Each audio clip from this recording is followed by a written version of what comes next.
നന്ദന നന്ദന മീരയെ കൊന്നത്.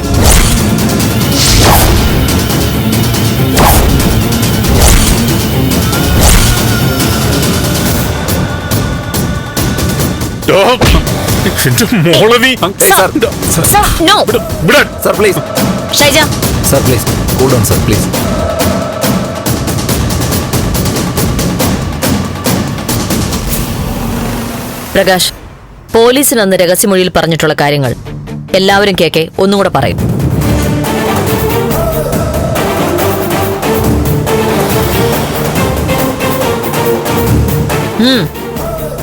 മാഡം, അന്ന് ഞാൻ ഫംഗ്ഷൻ ആങ്കർ ചെയ്യായിരുന്നു. ഇതിനിടയിൽ ഞാൻ നോക്കിയപ്പോൾ നന്ദൻ ആകെ അസ്വസ്ഥനായിരുന്നു.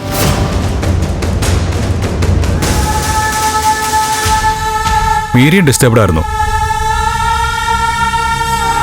അവർ തമ്മിലുള്ള വിവാഹം അനൗൺസ് ചെയ്യേണ്ടത് എന്റെ ചുമതലയായിരുന്നു.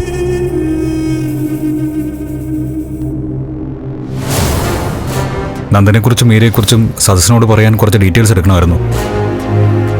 മീരയോടും നന്ദനോട് സംസാരിക്കാമെന്ന് വെച്ച് നോക്കുമ്പോൾ അവരെ കണ്ടില്ല.